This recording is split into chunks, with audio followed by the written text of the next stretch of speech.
Assalamualaikum warahmatullahi wabarakatuh.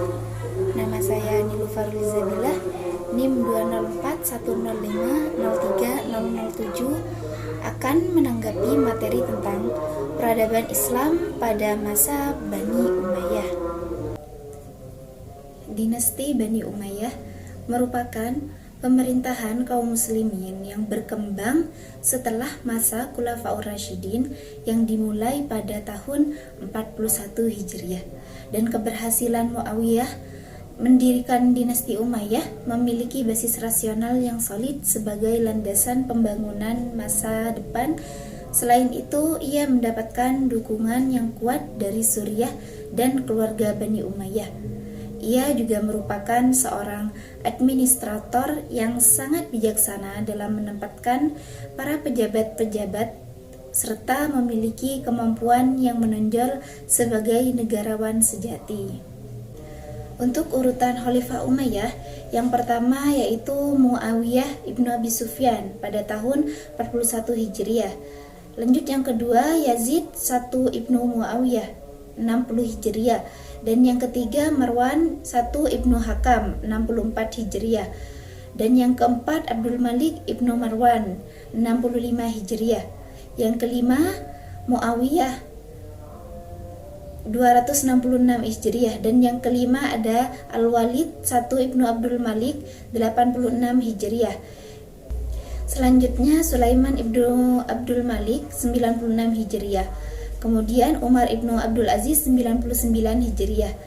Dan Ibnu Abdul Malik 101 Hijriah. Kemudian Islam ibnu Abdul Malik 105 Hijriah. Dan yang ke-11 Al-Walid 2 ibnu Yazid. Dan yang ke-12 Ibrahim ibnu Al-Walid. Yang ke-13 Marwan 2 ibnu Muhammad. Untuk para pemerintahan Bani Umayyah, yang pertama, ibu kota dipindahkan dari Madinah ke Damaskus. Yang kedua, berubahnya sistem pemerintahan demokrasi menuju sistem pemerintahan yang monarki atau kerajaan turun-menurun.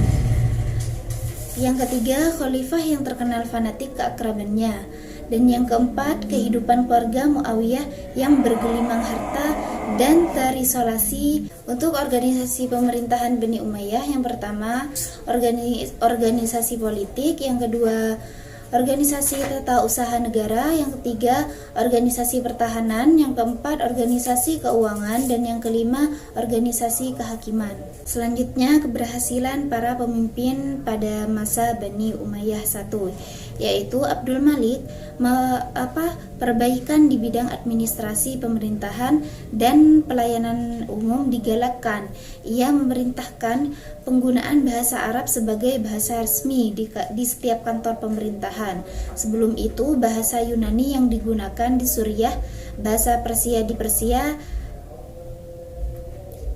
Kemudian keberhasilan para pemimpin pada masa Bani Umayyah II, yaitu Abdul Aziz bin Marwan membuat alat mengukur sungai Nil, membangun jembatan, dan memperluas masjid Jami Amr bin As-Hajjaj bin Yusuf, melakukan perbaikan sistem irigasi dengan mengalirkan air sungai Tigris dan Eufrat ke seluruh pelosok Irak sehingga kesuburan tanah pertanian terjamin.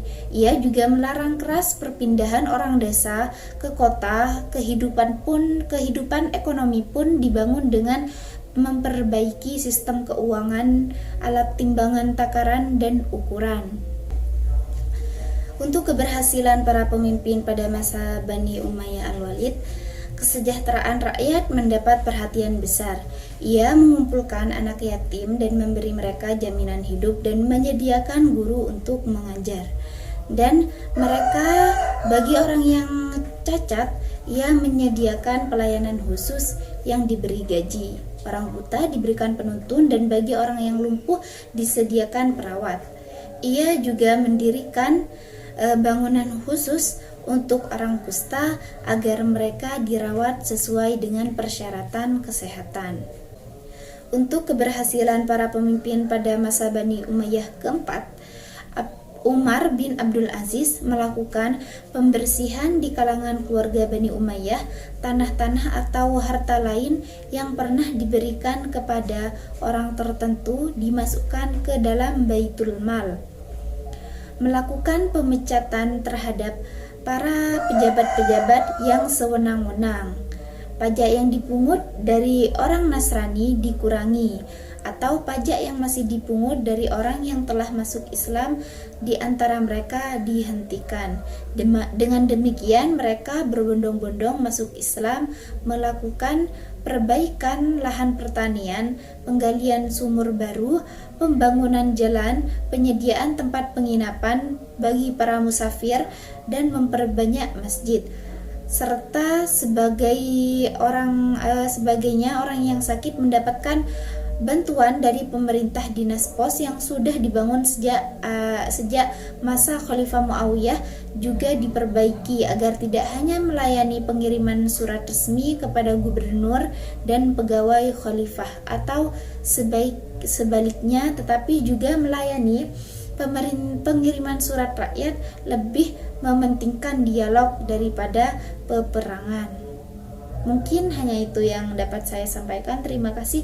Wassalamualaikum warahmatullahi wabarakatuh.